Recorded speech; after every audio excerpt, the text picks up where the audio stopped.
जय जय गुरुदेव, जय जय गुरुदेव, जय जय गुरुदेव, जय जय गुरुदेव।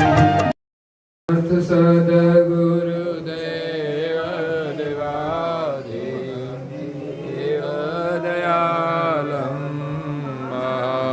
महामङ्गलमय मूरत सुरत सुख परसालं दिव्यतनु घनश्याम महद सदहि पेलायत प्रसिद्ध प्रौढ़पति महादयांस सब ताहि मेलायत ऐसे ही परम गुरु महाद शांत सदरूपयनोपम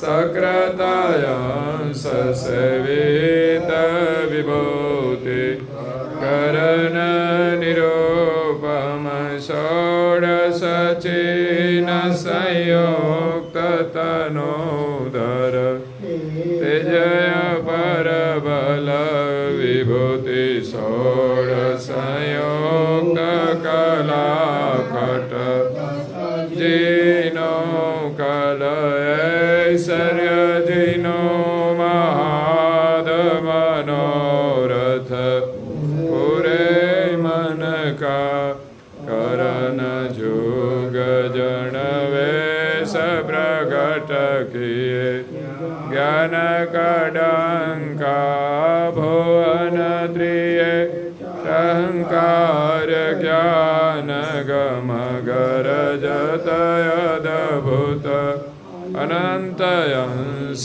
विखरे हो मिलनपति जुत उपजावनयानन्दयमेव करुणामये करता शरणे लई सभयांशयानन्त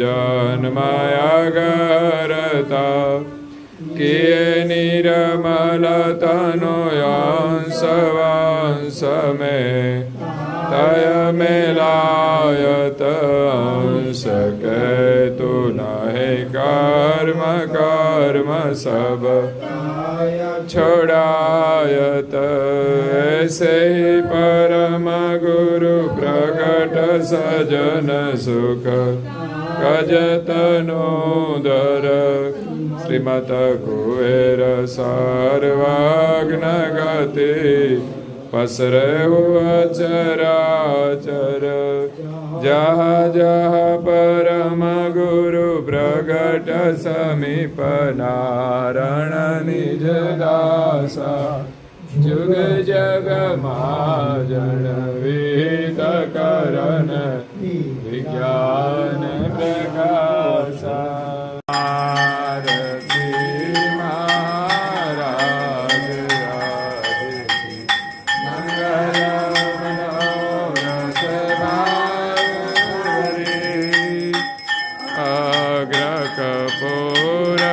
सुगंध सोहावत बाती एकादश अग्नजरी आरती महाराज राज की मंगल मनोरथ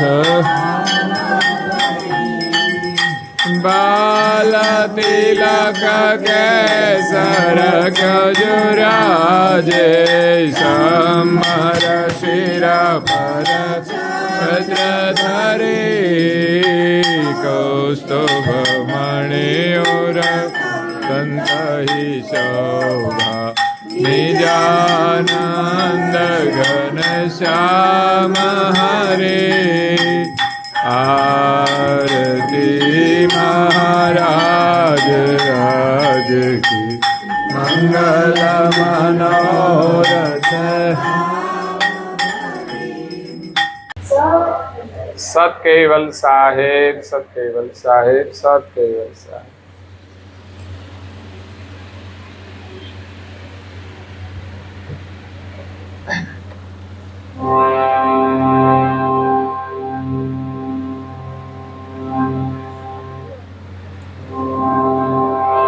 જે કૃત કરી ગુરુજીના પાય ચતુર્દશ દેવા પૂજા ફળ થયું ગુરુ સેવા માનસી સુત કરી વિધિ સંયોગ કરી ધ્યાન હરે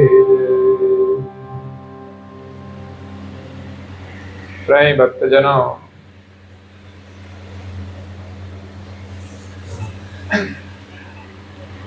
જ્ઞાન સંપ્રદાયના અધ્યક્ષ સ્થાપક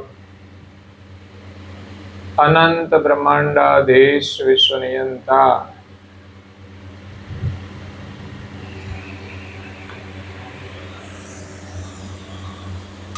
બસ સકર્તા સત્કૈવલના પરમ વિશેષ અંશ અનંત અંશોના તારણહાર પરમ મોક્ષના દાતા સર્વજ્ઞ દિવ્ય પરમ ગુરુ શ્રીમદ કરુણાસાગર મહારાજ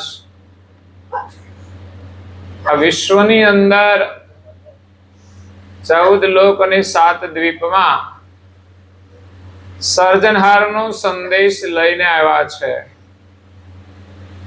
સૃષ્ટિની ઉત્પત્તિ થઈ ત્યારથી દિવ્ય પરમ ગુરુનું આ વિશ્વમાં આગમન થયું ત્યાં સુધી પ્રારંભથી જ જગતના જીવો જગત કરતાને અને પોતાને ભૂલી ગયા છીએ કે હું કોણ છું અને મારા કરતા કોણ છે. પછી જગત કરતાએ બનાવેલા જે દેવતાઓ છે, ઈશ્વરો છે, એની સ્થાપના આ જગતની અંદર થઈ અને જગતના જીવો દેવોનું ભજન કરે છે. દેવોના ભજનથી આપણને લૌકિક સુખ મળે છે અને વિશેષ જો નિષ્કામ ભક્તિ કરવામાં આવે તો દેવોનું ધામ મળે છે. પરંતુ આપણા સર્જનહારની પ્રાપ્તિ થતી નથી. કારણ કે જ્યાં સુધી આપણને પોતાની ઓળખાણ ના થાય કે આપણે કોણ છીએ ત્યાં સુધી કર્તાની પ્રાપ્તિ થતી નથી. કરુણાસાગર મહારાજ શ્રી કહે છે કે આપણે બધા જ એક સર્જનહારના ચૈતન્ય અંશ છીએ. સર્જનહારની સજાતિના છીએ. તો સર્જનહાર એ ક્યારેય આ વિશ્વની અંદર શરીર ધારણ કરીને આવતા નથી. નિજ કરતા અવતાર ધરત નહીં, મરત લોક કે ચોલે. જેનું ચિતવન સે હવે સકલ કો, તે ક્यों ભવ ભર ડોલે. જેના ચિતવનથી યા તો સંકલ્પથી જ જો બધું ઉત્પન્ન થતું હોય તો પછી આ જગતમાં કંઈ પણ કાર્ય કરવા માટે એમને અહીંયા આવવાની જરૂર પડતી નથી. એ ત્યાં રહીને જ સંકલ્પ માત્રથી બધું કરી શકે છે. એટલે નિજ કરતા ક્યારે આ વિશ્વમાં દેહ ધારણ કરીને આવતા નથી. એટલે સર્જનહારનું સ્વરૂપ સગુણ નથી, આકૃતિ વાળું નથી, ફોટા વાળું નથી. સર્જનહારનો કોઈ ફોટો નથી. આપણે એમને પંચ વિશેષણ તરીકે ફોટો બનાવીને સ્થાપના કરીએ છીએ એક સમજણ માટે, સ્મરણ માટે. પરંતુ સર્જનહારનું સ્વરૂપ સાકાર નથી. તેમજ સર્જનહાર નિરાકાર પણ નથી. કારણ કે લોકો માને છે કે સાકાર ના હોય તો નિરાકાર, સગુણ ના હોય તો નિર્ગુણ. પરંતુ કરુણાસાગર મહારાજ શ્રી કહે છે કે વિશ્વના સર્જનહાર સાકાર નથી અને નિરાકાર પણ નથી. સાકાર જેટલું પણ દેખાય છે જગતની રચના છે, આજે છે ને કાલે રહેવાની નથી, એનો અંત આવવાનો છે. તો એ સાકાર દેખાતું સ્વરૂપ એ સત્ય નથી, એટલે સર્જનહારનું સ્વરૂપ સાકાર નથી, આકારવાળું નથી, દેહવાળું નથી અને નિરાકાર પણ નથી. નિરાકાર બ્રહ્મ અકર્તા છે, તો સર્જનહાર તો કર્તા છે, અકર્તા નથી. એ તો પોતાના શુદ્ધ સંકલ્પથી જગતનું સર્જન કરે છે, માટે કર્તા છે, અકર્તા નથી. તો નિર્ગુણ નિરાકાર બ્રહ્મ અકર્તા છે એવું વેદે પ્રતિપાદન કર્યું છે, અને વાસ્તવિક કરુણાસાગર મહારાજ પણ કહે છે કે બ્રહ્મ અકર્તા છે. નિર્ગુણ બ્રહ્મ અકર્તા અનુચિત, અનુચિત ઉચિત નથી, કંઈ પણ કરવા માટે એનામાં કઈ શક્તિ નથી. નિર્ગુણ બ્રહ્મ અકર્તા અનુચિત. અંતઃબિનુ સંકલ્પકે, એનામાં કોઈ સંકલ્પ શક્તિ નથી, એનામાં કોઈ અંતસ્કરણ નથી. તો આ ભવ કે કરનહાર કો ઉપજે કિનું કલ્પ કે, તો પછી આ જગતના સર્જનહાર કોણ? લોકો તો એમ માને છે કે આ બ્રહ્મ છે, સચરાચર વ્યાપક એ જ પરમેશ્વર છે. અગર તો આ જગતની અંદર અવતાર લઈને જે આવ્યા એ દેવો કરતા છે, એ જ બ્રહ્મનું સ્વરૂપ છે, એવી ભિન્ન ભિન્ન માન્યતાઓ છે. પરંતુ ઘણી વાતો અનુભવ વગરની છે. સર્જનહારને કોઈ જાણતા નથી, એટલે આ જગતમાં જે કોઈ વિશેષ દેખાય એમના માટે એ સર્જનહાર હોય છે. તો બ્રહ્મ અકર્તા છે, જેનાથી કશું ઉત્પન્ન થતું નથી. તો સર્જનહાર સગુણ નથી અને નિર્ગુણ પણ નથી. સર્જનહાર સાકાર નથી અને નિરાકાર પણ નથી. તો સર્જનહાર છે કેવા? તો સગુણ અને નિર્ગુણ બંનેનું જે કારણ એવા સર્જનહાર ચૈતન્ય સ્વરૂપ છે. એ ન વ્યાપક છે, ન માપક છે. એ સર્જનહાર અમાપક છે. માપક અને વ્યાપકના કારણ રૂપી કરતા અમાપક છે, જેનું કોઈ માપ કાઢી શકતું નથી. એમ બ્રહ્માંડમાં એ વ્યાપક પણ નથી, એનું ચૈતન્ય સ્વરૂપ છે. અને એમનો જે પ્રકાશ છે એ વ્યાપક છે, એ નિરાકાર છે, એ અકર્તા છે. એટલે બ્રહ્મરૂપી પ્રકાશથી કશું ઉત્પન્ન નથી થતું, પણ સર્જનહાર ચૈતન્ય સ્વરૂપ એ બ્રહ્મના પ્રકાશક છે, સજાણ જાણ સ્વરૂપ છે. એ સંકલ્પ કરે ત્યારે બ્રહ્મમાંથી સૃષ્ટિ ઉત્પન્ન થાય છે. બ્રહ્મની અંદર સૃષ્ટિનો વિકાસ થાય છે. દરેકને જીવન બ્રહ્મનું મળે છે, પણ એના કારણ રૂપી કર્તા સિવાય કઈ ઉત્પન્ન થતું નથી. અને જીવન દાતા પણ એ સર્જનહાર છે. એટલે બ્રહ્મ જે કર્તા છે એ નિરાકાર નથી અને સાકાર પણ નથી. કારણ કે જે દેખાય છે બધું સાકાર, એ તો નષ્ટ થવા વાળું છે. એટલે સગુણનું કારણ નિર્ગુણ છે ને નિર્ગુણનું કારણ કર્તા છે. એ કર્તાને આ જગતમાં કોઈ જાણતું નથી.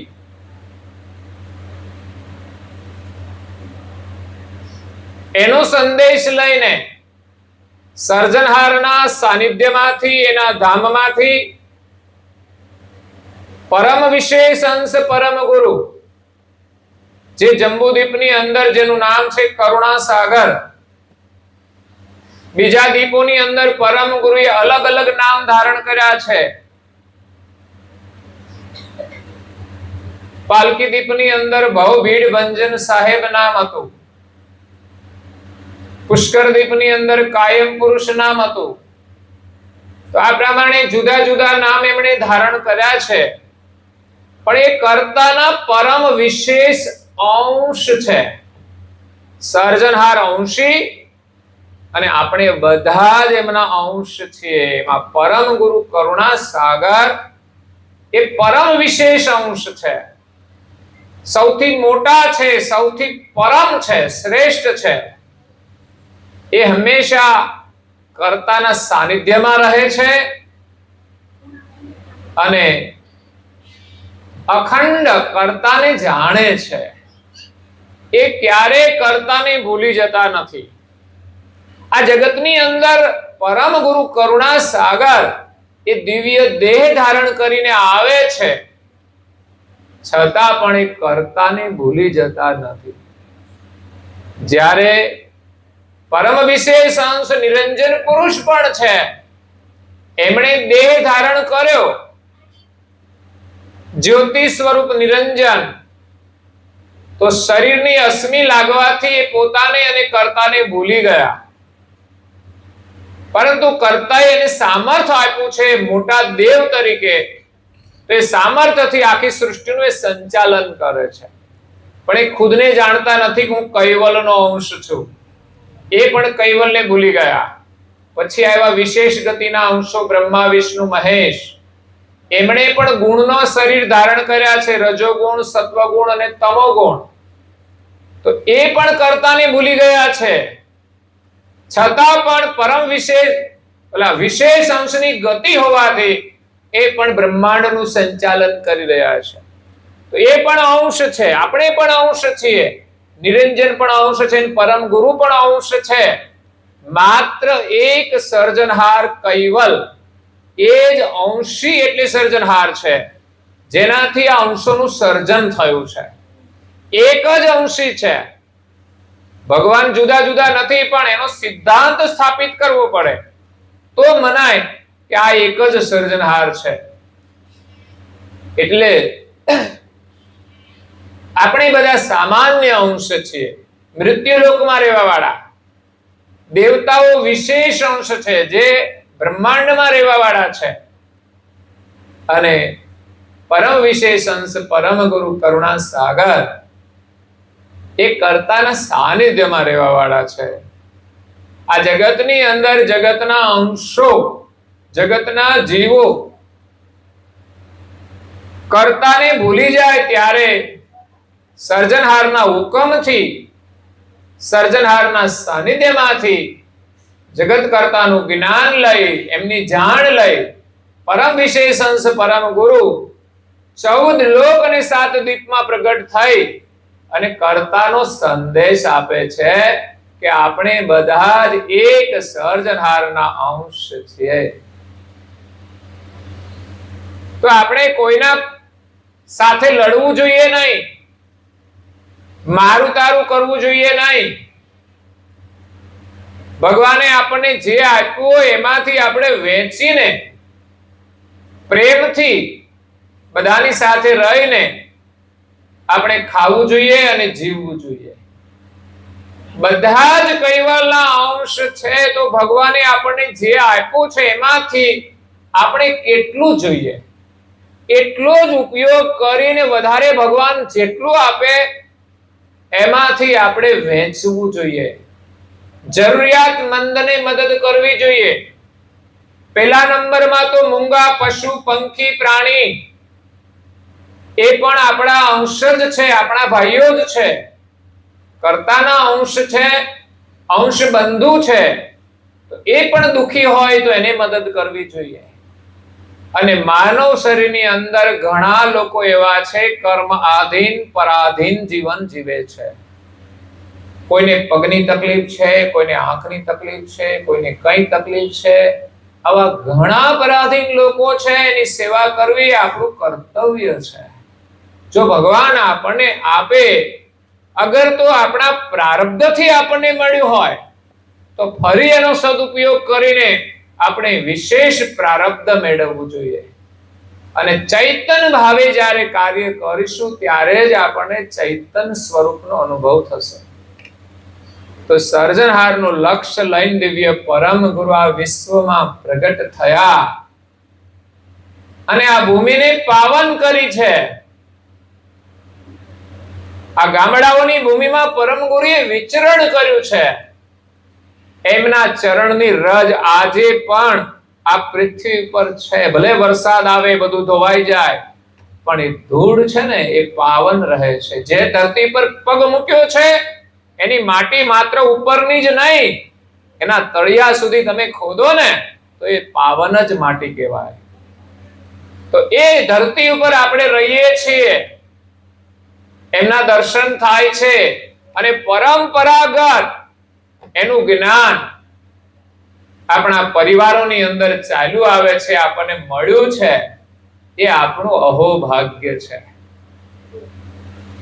પરમ ગુરુનું શરણ મળવું એ કોઈ સાધારણ કાર્ય નથી. ગયા જન્મનું કંઈક સુકૃત તો છે કે એક તો મનુષ્ય જન્મ મળ્યો અને બીજું સમર્થ ગુરુનું શરણ મળ્યું છે. આ જગતની અંદર બધું મળી જાય, પરંતુ સમર્થ ગુરુનું શરણ મળવું દુર્લભ છે. લાખો રૂપિયા આપી દેવા છતાંય નથી મળતું. ગઈકાલે મેં વાત કરી હતી ને અમીર ખુસરોની.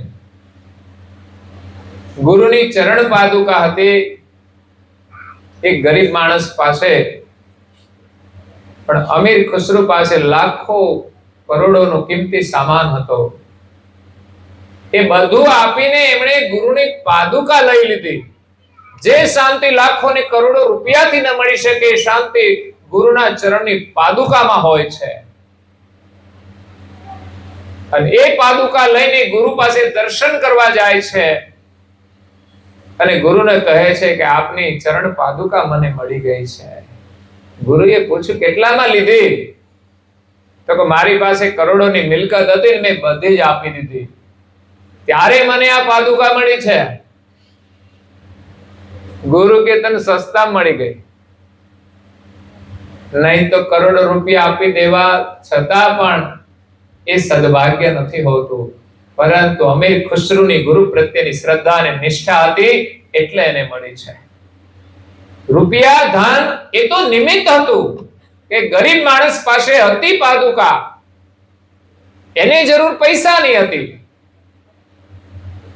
એટલે મેળવવા માટે ધન નિમિત્ત બન્યું છે. પરંતુ વાસ્તવિક તો એમની જે નિષ્ઠા અને શ્રદ્ધા હતી એટલે એમને ગુરુની પાદુકા મળી ગઈ છે. એટલે ગુરુ મળવા એ દુર્લભ છે, ગુરુની પૂજા કરવી એ દુર્લભ છે. પૂજ્ય શ્રી નારાયણદાસજી મહારાજ શ્રી સિદ્ધાંત બાવની ગ્રંથમાં કહે છે કે દદ્દા દુર્લભ મનુષ્યા દેહી જાનો. આ થોડી મહત્વપૂર્ણ ચોપાઈઓ છે ને, થોડી આપણે ઘરમાં લખવાની. દિવાલ ઉપર લખો યા તો કોઈ સરસ મજાનું કૂઠું હોય ને એમાં મોટા અક્ષરે લખીને લટકાવો. આપણે હારતા ફરતા વાંચીએ, આપણા બાળકો વાંચે, બધાને આવડી જાય. દદ્દા દુર્લભ મનુષ્યા દેહી જાનો, અધિક દુર્લભ સદગુરુ કો બાનો. દુર્લભ ભક્તિ કરે જન જેહુ, દુર્લભ સંત સુ અધિક સનેહો.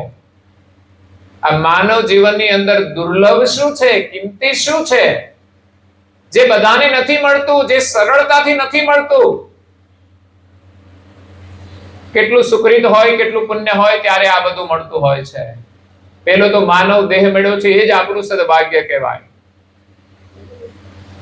એમાં પણ મહાપુરુષો કહે છે અને પરમ ગુરુ પણ કહે છે પૂર્ણ ભાગ્ય મનુષ્ય તનુ પાવા. જાકો ઈચ્છત સુરી નર દેવરાયા, ચતુર્ખાણ 84 ફેરી, ઘટ ઘટ ગર્ભ વાસના ઘેરી. ચતુર્ખાણ 4 પ્રકારની ખાંડમાં 84 લાખ પ્રકારના શરીર ધારણ કરીએ, એની અંદર માનવનું શરીર મળવું એ દુર્લભ છે અને આપણને મળ્યું છે એ જ આપણું પૂર્ણ ભાગ્ય છે. કારણ કે આ મોકો વારંવાર મળતો નથી. આ શરીરનું મૂલ્ય ન કર્યું અને એનો સદુપયોગ ન કર્યો તો સમજવાનું જન્મ જન્મ સુધી ભટકવું પડશે. પસ્તાવવું પડશે. એટલે કિંમતીમાં કિંમતી આ માનવ શરીર છે, હીરાથી પણ અમૂલ્ય છે, પૈસાથી પણ અમૂલ્ય છે. પણ એનું મૂલ્ય ત્યારે જ થાય કે જ્યારે માનવ શરીરની અંદર જીવ સદગુરુના શરણમાં જાય. એ ગુરુની કૃપાથી, ગુરુના જ્ઞાનથી, મહાપુરુષોના સત્સંગથી આપણને આપણા શરીરનું મહત્વ સમજાય. ત્યારે આ શરીર દ્વારા ઉત્તમ વિચાર આવે છે, ઉત્તમ કાર્ય થાય છે, ઉત્તમ પ્રકારની વાણી બોલાય છે. માણસ ખાલી સારું બોલતા શીખી જાય તોય ઘણું પુણ્ય મળે છે. બોલતા શીખી જાય. નહીં તો નાના છોકરા હોય ને, 1-2 વર્ષ બોલે નહીં એટલે બાધા રાખે, અમારો છોકરો બોલતો થઈ જાય. અને બાધા રાખીને બોલતો તો થઈ જાય, પણ બોલતો થઈ જાય એવું બોલવા માંડે ને પછી એને કંટ્રોલ કરવા માટે પછી બીજી બાધા રાખવી પડે. એટલે બોલવું એ મહત્વનું નથી. શું બોલવું, કેવી રીતે બોલવું, ક્યારે બોલવું, કેટલું બોલવું, આ બધો તોલ કરીને બોલવું જોઈએ. કે ભગવાને મનુષ્ય શરીર આપ્યું છે તો સેવા કરીને આપણે એનું મૂલ્ય કરવાનું છે. અને આ શરીર જેટલો પરિશ્રમ કરે ને એટલું સારું રહે છે. હા, જરૂરથી વધારે પરિશ્રમ કરવાથી શરીર બગડે પણ છે, પણ સમ્યક પુરુષાર્થ અવશ્ય કરવો જોઈએ. એનાથી સેવાનો લાભ પણ મળશે અને પુણ્ય પણ મળશે અને ભગવાનનું સ્મરણ પણ થશે. શરીર આપણું સ્વસ્થ રહે એ પહેલું સુખ છે. તો માનવ જીવન દુર્લભ છે, દુર્લભ સદગુરુનું શરણ છે. જેમણે જેમણે કંઠી ઉપદેશ લીધો છે એમને શરણ મળી ગયું છે, પણ છતાંય બેસી રહેશે ઘરમાં તોય વધારે કઈ લાભ નહીં થાય. એકવાર માનવ શરીર મળ્યું, સદગુરુનું શરણ મળી ગયું, છતાં પણ આપણે કશું ના કર્યું તો પછી એ શરણ મળવું બહુ મુશ્કેલ છે. યાદ રાખજો, આ કોઈ સામાન્ય શરણ નથી. જેના આપણે દર્શન કરી રહ્યા છીએ, જેમની વાણી સાંભળી રહ્યા છીએ, જેનો મહિમા સાંભળી રહ્યા છીએ. નારણદાસજી મહારાજ શ્રી ગુરુ મહિમાની અંદર પરમ ગુરુનું આપણે દર્શન કરાવે છે. એ શરણનો મહિમા કોઈ સાધારણ નથી. પરિવારની અંદર એક સભ્ય હોય ને બીજા બધા રહેતા હોય તો એ પણ ભાગ્યશાળી છે કે કોઈ ને કોઈ પરમ ગુરુને માને છે, એના દ્વારા એને દર્શનનો લાભ મળે છે. પણ આસ્થા થઈ જશે તો આવતા જન્મે પણ એનું કલ્યાણ થશે. એટલે પરમ ગુરુનું શરણ મળ્યું છે તો આપણે એમાં શ્રદ્ધા રાખી એમના વચનોનું પાલન કરવા પ્રયાસ કરવો જોઈએ. સુખી થઈશું ને તો ગુરુ કૃપાથી સુખી થઈશું. ધનની પાછળ ગમે તેટલા દોડીશું છતાંય આપણે સુખી થવાના નથી. આપણી ઈચ્છા મુજબ મળવાનું નથી. આપણા પ્રારબ્ધ અનુસાર જે પરિસ્થિતિ છે એમાં જ આપણે જીવવાનું છે.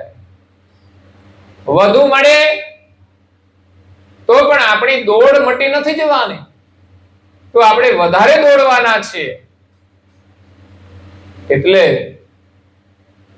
સંસારની જે દોડ છે એમાંથી પાછા વળી ને ગુરુના ચરણમાં સ્થિર થઈશું તો સુખ, શાંતિ અને આનંદ મળશે. આખો પરિવાર એ ગુરુના આશીર્વાદથી, એમના સંસ્કારથી, એમની સમજથી સુખી થશે. આજે આધુનિક સમયની અંદર મનુષ્ય બુદ્ધિ પ્રધાન થયો છે. પહેલા લોકો અભણ હતા, આજે લોકો શિક્ષિત છે એટલે બુદ્ધિ પ્રધાન છે, પણ એટલા જ સમજદાર નથી.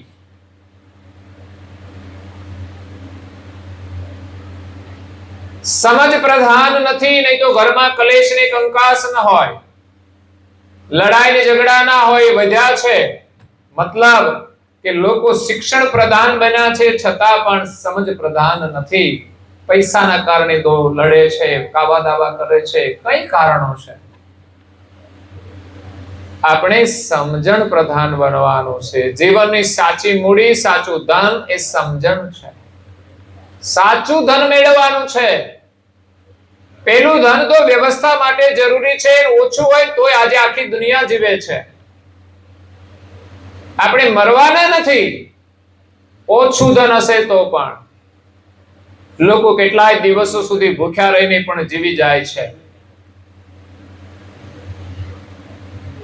પરંતુ સાચું સુખ તો આપણને સાચા ધનથી પ્રાપ્ત થવાનું છે.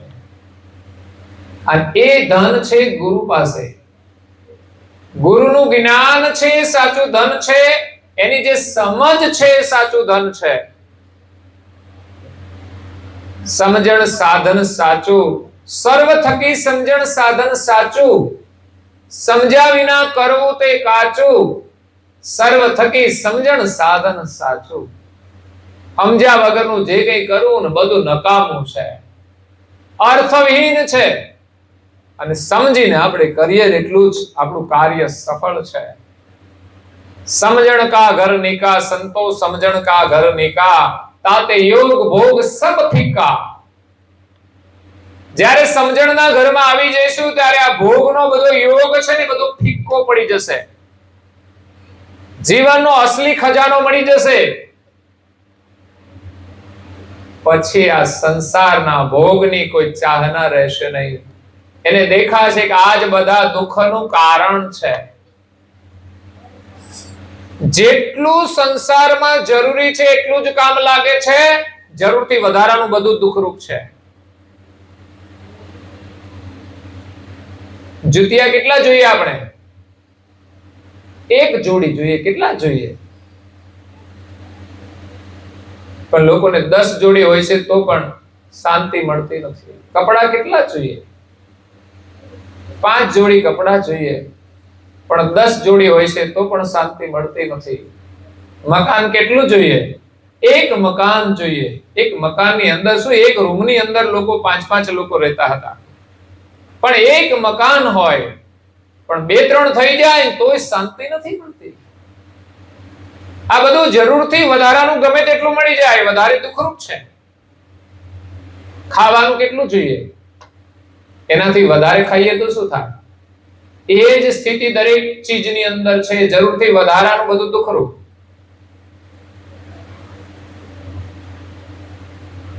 એટલે ભગવાને જે કંઈ આપ્યું છે એમાં સંતોષ રાખી અને જેટલું જરૂરી છે એનો આપણે ઉપયોગ કરીએ. અને સાચો આનંદ ગુરુના સાનિધ્યમાંથી લેવાનો છે.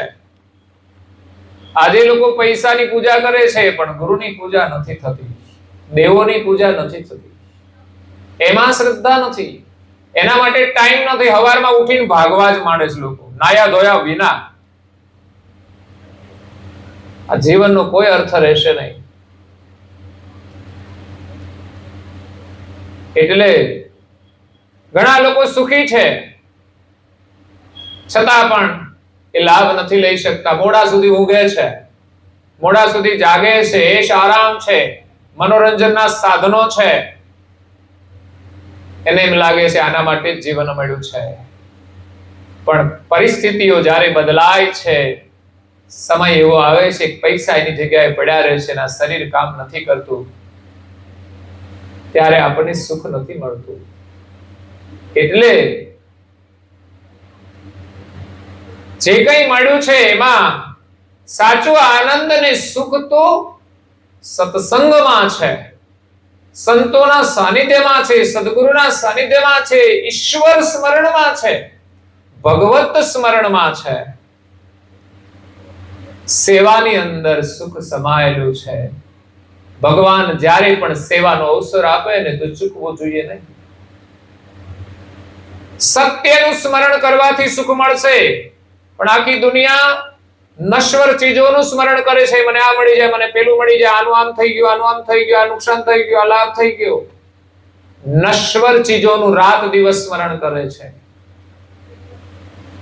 પરંતુ આ શરીરમાં રહેલા આપણું ચૈતન્ય સત્ય સ્વરૂપ છે એને તો ભૂલી જ જાય છે કે આ શરીરમાં આપણે કોણ છીએ, શા માટે આવ્યા છીએ. એકાંતની અંદર શાંતિથી વિચાર કરીશું ત્યારે આપણને આપણું રહસ્ય સમજાશે કે આપણે શા માટે આવ્યા છીએ.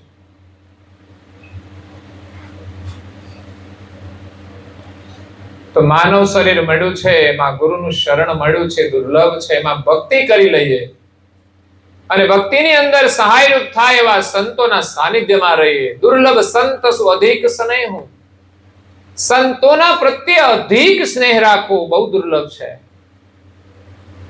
મતલબ એના સત્સંગમાં પ્રીતિ રાખવી, એમના વિચારો સાથે પ્રીતિ રાખવી, એમના કર્મ સાથે પ્રીતિ રાખવી. એ છે સંત સમાગમનો મહિમા. એના દ્વારા આપણે ભક્તિ કરી અને ભવસાગર પાર થવાનું છે. બબ્બા ભક્તિ રસ પ્રેમી જન પીવે. આ ચોપાઈ પણ લખવા જેવી છે. દુષ્ટ કુબુદ્ધિ નર કબહુ ન છીવે. જે દુષ્ટ લોકો છે, કુબુદ્ધિ, બુદ્ધિ તો ઘણાની પાસે છે પણ કુબુદ્ધિ, જેને ભક્તિની અંદર પ્રીતિ નથી, જેના હૃદયની અંદર પ્રેમ નથી, સંસારની અંદર પણ પ્રેમ નથી હોતો, મોહ હોય છે, સ્વાર્થ હોય છે, યા તો લોભ હોય છે.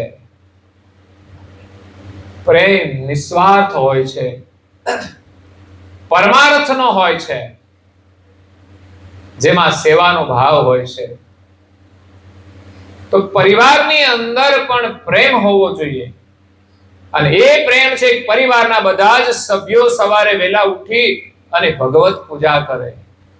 બધાની પ્રીતિ સત્સંગમાં હોય અને સત્સંગના વિચાર પ્રમાણે બધા જીવતા હોય તો સમજવાનું બધાની અંદર પ્રેમ છે. બાકી તો બધો સ્વાર્થ જ હોય છે, મોહ જ હોય છે, જેના માટે લોકો દોડતા હોય છે પણ એક દિવસ એ બધા સંબંધો છૂટી જાય છે, એમાંથી કઈ હાથમાં આવતું નથી. એટલે માનવ જીવન કોઈ સામાન્ય નથી, કિંમતી રત્ન કરતા પણ કિંમતી છે. આવો હીરો હાથમાંથી ખોવાઈ જશે પછી મળશે નહીં. આ હીરાનું આપણે મૂલ્ય કરવાનું છે. એક રાજા પાસે હીરો હતો, બહુ જ કિંમતી હતો, એટલે એનું મૂલ્ય કરવા માટે એને વેપારીઓને બોલાવ્યા.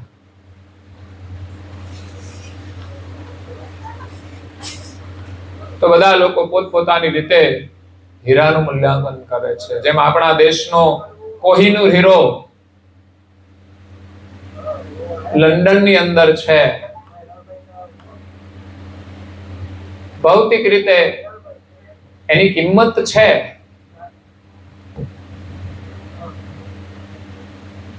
પરંતુ આધ્યાત્મિક રીતે તો એ પણ પથ્થર જ છે. કોઈ માણસને ભૂખ લાગે ને તો હીરાથી કઈ ભૂખ ના સંતોષાય, તરસ લાગે તો તરસ ના સંતોષાય. એ માત્ર એની ચમક છે, એની કિંમત છે, એની શોભા છે. કદાચ એવા કિંમતી હીરાઓ હોય છે, કદાચ અંધારાની અંદર પ્રકાશ પણ આપતા હોય, પણ છતાંય એનું મૂલ્ય સીમિત હોય છે. માણસ ભૂખ્યો મરી જતો હોય ને એને કોઈ કોહિનૂર હીરો આપી દે તો એને કરવાનો શું? એને તો ખાવાનું જોઈએ.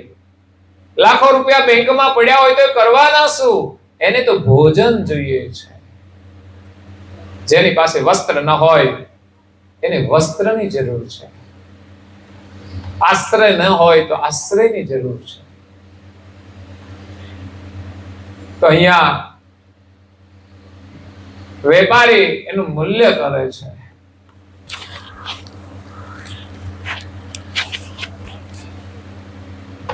પરંતુ એક વેપારી એને કહે છે કે આની કોઈ કિંમત નથી, આનું કોઈ મૂલ્ય નથી. કારણ કે સાચો હીરો તો આનું જે મૂલ્ય કરનાર મનુષ્ય છે, એ ભગવાને આપેલું સાચો હીરો તો એ છે. એટલે રાજાને કહ્યું કે તમને માનવ શરીર મળ્યું છે, એનાથી કોઈ કિંમતી હીરો નથી. સાચો હીરો તો એ છે, એને આપણે ઓળખવાનો છે, એનું મૂલ્ય કરવાનું છે. કદાચ આ હીરાની કિંમત તો કોઈ પોતપોતાની બુદ્ધિ પ્રમાણે કરશે ને લેવાવાળા પોતાની શક્તિ પ્રમાણે ખરીદી લેશે. ઘણી વસ્તુની કિંમત સામે ગ્રાહક ઉપર આધાર રાખતી હોય છે. એકનો એક હીરો હોય, હરાજી થતી હોય, જેની ઈચ્છા બહુ થઈ જાય તો પૈસા એમની પાસે હોય તો વધુ કિંમતમાં લઈ લે છે, તો ભાઈ એની કિંમત એટલી બની જાય છે. જેમાં જમીનો વેચાતી હોય, લેવા વાળો હારો હોય તો ઊંચી કિંમત લઈ લે, એટલે લોકો એમ માને કે અહીંની જમીનની કિંમતો આટલી છે. માનવ જીવન આપણને કિંમતી મળ્યું છે, આ મોકો ફરી મળશે નહીં. નારણદાસજી મહારાજ શ્રી ગુરુ મહિમાની અંદર કહે છે, પૂજે પ્રીત કરી ગુરુજીના પાય, ચતુર્દશ દેવ પૂજા ફળ થાય. આ જગતમાં ગુરુનો મહિમા છે કે 14 લોકના દેવોની તમે પૂજા કરો ને જે ફળ મળે એ બધા જ દેવોની પૂજાનું ફળ એકમાત્ર ગુરુની પૂજાથી મળી જાય છે. કારણ કે 14 લોકના દેવોના માથે પણ ગુરુ પદ રહેલું છે. એ દેવો પણ ગુરુને આધીન કામ કરી રહ્યા છે. એવા ગુરુનો મહિમા, એના પૂજન પદની પૂજા કરવાથી દેવોના પૂજનનું ફળ આપણને મળી જાય છે. એટલે આપણું હૃદય તો શુદ્ધ થાય, એમના ચરણ પખાળીએ, એનું ચરણામૃત પીએ અને એની પૂજા કરીએ. ચરણ પ્રક્ષાલનની વાત આવે એટલે ચરણ પખાળવાનું પણ આવે, એમના ચરણામૃતનો પણ મહિમા છે અને ચરણ પ્રક્ષાલન કર્યા પછી પૂજન કરવાનું હોય છે. એનો મહાલાભ છે. અને કહ્યું છે કે તીર્થ અનેક તણુ ફળ આવે, અનેક તીર્થોનું ફળ મળી જાય. એમનો જો પ્રસાદ મળી જાય, પ્રસાદ તો ભાગ્યશાળીને મળે છે. ગુરુનો પ્રસાદ, જેમ અમીર ખુસરોને ગુરુની પાદુકા મળી ગઈ, એક પ્રસાદી છે. ગુરુ એક ચીજ આપી દે ને નાનકડી, તો સમજવાનું આપણા માટે પ્રસાદ છે, આશીર્વાદ છે. એમ ગુરુની પ્રસાદી જો પ્રેમથી આપણને મળી જાય તો અનેક તીર્થોનું ફળ મળી જાય. કારણ કે ગુરુમાં આપણી શ્રદ્ધા થઈ ગઈ તો સમજવાનું એના વચનોમાં આપણા શ્રદ્ધા થઈ જશે. ઘરમાં આપણા માતા પિતા હોય, એમાં આપણી શ્રદ્ધા હોય, પ્રીતિ હોય, એના પ્રત્યે પ્રેમ હોય તો એમના વચનોમાં પણ પ્રેમ હોય છે, એમની આજ્ઞામાં પણ પ્રેમ હોય છે. અને હંમેશા પરિવારની અંદર જે માતા પિતા છે એ એમના પુત્રને સુખી જ જોવા માંગતા હોય છે. હંમેશા એની ભાવના હોય મારો દીકરો સુખી થાય, મારો દીકરો આગળ વધે. તો આશીર્વાદ માતા પિતા પાસેથી મળે છે. એ માતા પિતા પ્રત્યે પ્રેમ હોય એનો મતલબ એમને પગે લાગવું જોઈએ. પણ અત્યારની પેઢીમાં તો ભગવાન જાણે કોણ લાગે. મા બાપ લાગે તો લાગે, ક્યારેક તો એમને લાગવું પડે છે કે બેટા હવે તો સુધરી જા. તો મા બાપને પગે લાગવું આશીર્વાદ છે, એમની આજ્ઞા પાળવી એ આશીર્વાદ છે. હંમેશા બાળકનું જે હિત વિચારતા હોય એમની વાત આપણે માનીએ ને તો આપણું હિત થાય, એમાં કોઈ શંકા નથી. જ્યારે આપણે આગળ જવા માંગીએ છીએ તો આગળ તો બધાને જવું છે, પણ આપણો આગળ જવાનો ભાવ સ્વાર્થી હોય તો આપણે પ્રપંચ પણ કરીએ છીએ.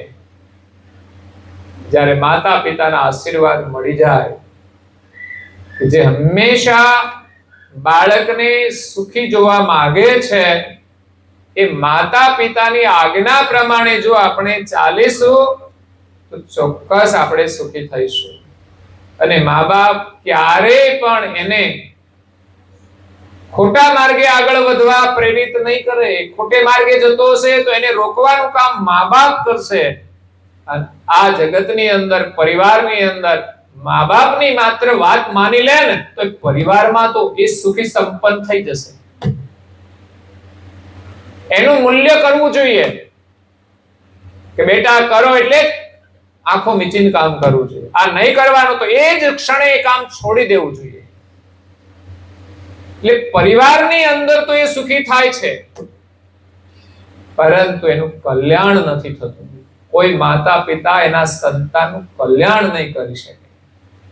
આ સંસ્કારો આપે છે લોકો, કલ્યાણ જ આપે છે, પણ છતાંય માતા પિતાનો ભાવ એક પારિવારિક હોય છે, એટલે સંસ્કાર આપે છે તો એને લાભ ઘણો બધો થાય છે, પણ કલ્યાણ તો સદગુરુની કૃપાથી જ થાય છે, એની પૂજાથી જ થાય છે. માતા પિતાના આશીર્વાદથી ભૌતિક રીતે બાળક સુખી અને સંપન્ન થઈ જાય, પણ જો સદગુરુની કૃપા ના હોય તો એની મતિ ભટકી પણ શકે છે. ઘડીભરનો કુસંગ મનુષ્યને પતન તરફ લઈ જાય છે. સંસ્કારી પરિવારની અંદર જન્મ થવો એ આપણું સદભાગ્ય છે, પણ સંસ્કારી પરિવારમાં જન્મ લેવા છતાં પણ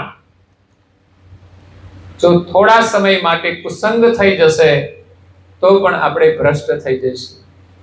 એટલા માટે સદગુરુની કૃપા અનિવાર્ય છે. તો ગુરુ મહારાજનું પૂજન કરવાથી 14 લોકના દેવોની પૂજા થઈ જાય છે, અને એના માટે કવિ છોટમ કહે છે એક ભજનની અંદર, સગુણ રૂપે પ્રગટ્યા શ્રી કુબેર ગુરુ, આપો આપય કળ વિનાશ કરો, હે ગુણ ને ગુણ રૂપ નિરંજન આત્મો, સેવા કરીએ આણી વિશ્વાસ દો, સેવા કરીએ આણી વિશ્વાસ. સગુણ રૂપે પ્રગટ્યા શ્રીમદ કુબેર ગુરુ આ જગતની અંદર આપોઆપ બધે પ્રગટ થયા છે, ક્યાંય પણ જન્મ લીધો નથી. એવા દિવ્ય પુરુષના દર્શન અને આશીર્વાદ આપણને મળે, આપણું અહોભાગ્ય છે. અકળ પુરુષ અવિનાશ જો, પરમ ગુરુ એ અકળ પુરુષ છે, એને ઓળખવા બહુ મુશ્કેલ છે. ફોટા સ્વરૂપમાં દર્શન થવાથી ઓળખાણ થતી નથી. એમણે પ્રગટ થઈને આપણને જે બોધ આપ્યો છે, સ્વયં નિરંજન પુરુષના ધામમાં પેલા પ્રગટ થયા ને, દિવ્ય દેહ ધારણ કરીને. નિરંજન પુરુષ પણ એમને ઓળખી શકતા નથી, પણ એટલું અનુમાન એ ચોક્કસ કરે છે કે આપ કોણ છો. મને તો એવું લાગે છે કે જેનું હું ભજન કરું છું એ સ્વયં સર્જનહાર લાગો છો મને, પણ હું જાણતો નથી આપ કોણ છો, આપ મને પરિચય આપો. તો પરમ ગુરુનું જ્ઞાન શ્રવણ કરીશું ત્યારે સાચા અર્થમાં પરમ ગુરુની ઓળખાણ થશે. એટલે જો પરમ ગુરુના આપણે સાચા સેવક હોઈએ કે બનવું હોય કે એમની કૃપા જોઈતી હોય, તો હું એમ કહું છું કે રોજ જે પરમ ગુરુના ગ્રંથનું 15 મિનિટ અધ્યયન કરવું જોઈએ, 10 ચોપાઈનું અધ્યયન કરવું જોઈએ,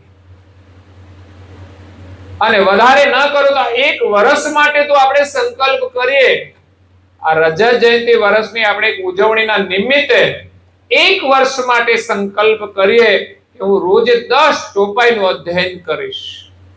સંભવ હોય તો એકલા કરો, અને સંભવ હોય તો પરિવાર સાથે પણ કરો. આખા પરિવારને પરમ ગુરુની ઓળખ થશે, એના આશીર્વાદ મળશે, અને પરમ ગુરુની ભક્તિમાં પ્રીતિ વધશે. પરમ ગુરુના વચનો આશીર્વાદ રૂપ છે, ચૈતન્ય સ્વરૂપ છે, જે આપણી અંદર એક નવી ચેતના જગાડશે, અહોભાવ પ્રગટ કરશે. પરમ ગુરુનો મહિમા જાણવાથી પરમ ગુરુની ભક્તિ કરવાનો પ્રેમ વધશે, એમની આજ્ઞા પાળવાનો ભાવ વધશે. એટલે પરમ ગુરુનું સ્વરૂપ નિર્ગુણ છે, સોહંગ સ્વરૂપ છે. એમાંથી ગુણ સ્વરૂપે પંચભૂતનું શરીર ધારણ કર્યું, અને એવા પરમ ગુરુના દેહ સ્વરૂપની સેવા આપણે કરીએ દ્રઢ વિશ્વાસ રાખીને. જ્યારે પરમ ગુરુ વિદ્યમાન હતા ત્યારે એમના સાનિધ્યમાં લોકો દર્શન પૂજન બધો લાભ લેતા હતા. જ્યારે આજે એ દેહ સ્વરૂપે હાજર નથી, પરંતુ મૂર્તિ સ્વરૂપે, પ્રતિમા સ્વરૂપે કે ફોટાના સ્વરૂપમાં આપણે સ્થાપના કરીને એમની સેવા પૂજા કરીને એનું સ્મરણ કરીશું તો જે વિદ્યમાન હોય ને જે લાભ મળે એટલું જ લાભ એના સ્મરણ કરવાથી આપણને મળે છે. આ ભજનની અંદર કહ્યું છે, હે ગુરુપદ પૂજે 14 લોક પૂજાઈ જો, એ દર્શન કરતા દુઃખ દારિદ્ર જાય જો, પરિક્રમા કરતા રે પુણ્ય પ્રગટે ગણો, એ ડગલે ડગલે અનેક યજ્ઞ ફળ થાય જો, ગુરુને જમાડે તેને આ જગત જમાડ્યો, એ પ્રસન્ન થઈને પરસાવે પરિભ્રમ જો, ચંદન પુષ્પ ચડાવે જે જન ચિત્ત ધરે, એ કાપે તેના કોટી જન્મના કર્મ જો, ધૂપદીપને જય ઉતારે આરતી, તે પ્રાણીના પુણ્ય તણો નહીં પારજો,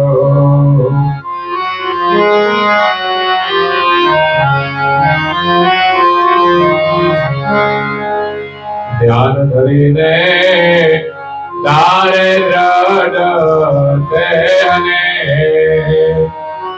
અંતર પ્રગટે જ્ઞાનય પારજો, ગુરુ બ્રહ્મા ગુરુ વિષ્ણુ ગુરુ મહાદેવને, આ ગુરુને એ ગુરુને જાણો સૌ દેવતના દેવ જો, ગુરુને જાણો સૌ દેવતના દેવ. આ ગુરુનો મહિમા અનેક મહાપુરુષોએ ગાયો છે. ગુરુપદ પંકજ પૂજતા 14 લોક પૂજાય, શિવ વિરમશી શારદા ગુરુ તણા યશ ગાય. દેવતાઓ પણ ગુરુના યશ ગાય છે, છતાં પણ ગુરુના પૂર્ણ ગુણગાન નથી કરી શકતા. નારદાજી મહારાજે કહ્યું ને, પરમ ગુરુ કે શરણ કી મહિમા અપરંપાર, શારદ શેષ ન કહી શકે કૈસો રહે ઇતબાર. કારણ કે દેવોએ જે ગુણગાન કર્યા છે ગુરુના કર્યા છે, પણ પરમ ગુરુનો મહિમા તો પાછો એનાથી વિશેષ છે, જેનું વર્ણન કરવા માટે કોઈ દેવ પણ સમર્થ નથી. એના માટે તો એના સાનિધ્યમાં આવેલ કોઈ અધિકારી શિષ્ય હોય એ ગુરુના મહિમાનું વર્ણન કરે છે, યા તો સ્વયં પરમ ગુરુ એમના દ્વારા એમની ઓળખ આપે તો થઈ શકે છે. તો અહીંયા પૂજ્ય શ્રી નારણદાસજી મહારાજ શ્રીએ પરમ ગુરુના મહિમાનું વર્ણન કરીને આપણને પરમ ગુરુની ઓળખાણ કરાવી છે. અને પરમ ગુરુના જ શિષ્ય કવિ છોટમ છે, એમણે પણ પોતાના ભજનોની અંદર પરમ ગુરુનો મહિમા ગાયો છે અને કહે છે, ગુરુપદ પૂજે 14 લોક પૂજાય, દર્શન કરતા દુઃખ દારિદ્ર જાય. પરમ ગુરુના જો વાસ્તવિક દર્શન થઈ જાય, સમજણથી દર્શન થઈ જાય, જ્ઞાનથી દર્શન થઈ જાય, પૂજાથી દર્શન થઈ જાય તો આપણું દુઃખ અને દારિદ્ર દૂર થઈ જશે. પણ કંઈક ને કંઈક આપણે સ્મરણ કરવું પડે, પૂજન કરવું પડે, સમર્પણ કરવું પડે, ત્યારે પરમ ગુરુના દર્શન થાય છે. અને પરિક્રમા કરવાથી તો અનેક ગણું પુણ્ય મળે છે.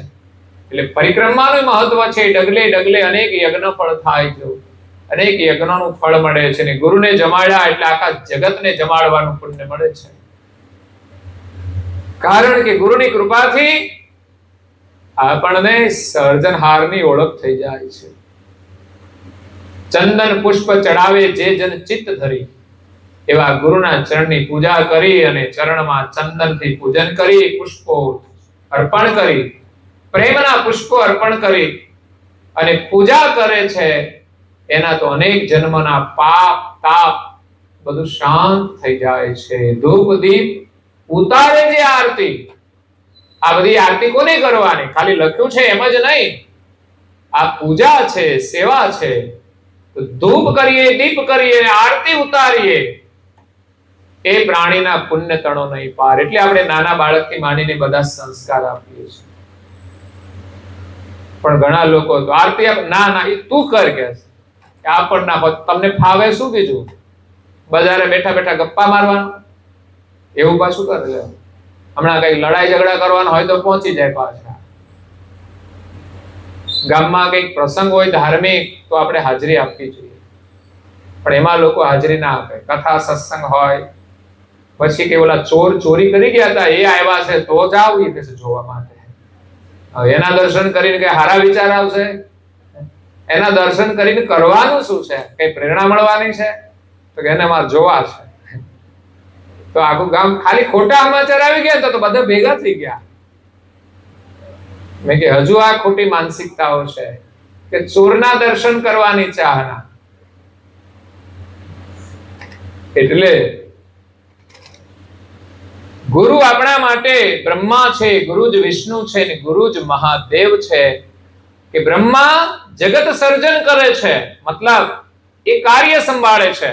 સર્જન તો કૈવલનું કરેલું છે, ત્રણેય દેવોનું પણ એમણે આ જગતનું સર્જન કરીને બ્રહ્માને એક શરીરમાંથી બીજું શરીર ને બીજામાંથી ત્રીજું રજોગુણથી થવાનું એ કામ સોંપેલું છે.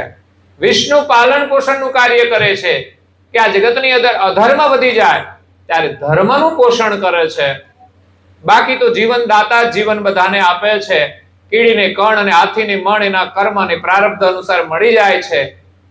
પણ પૃથ્વી ઉપર ક્યારેક તો કોઈ અવતારી પુરુષની જરૂર પડે છે. એવા અત્યાચારીઓ આ જગતમાં થયા છે કે જેને મારવા માટે દેવોને અવતાર લેવા પડ્યા છે.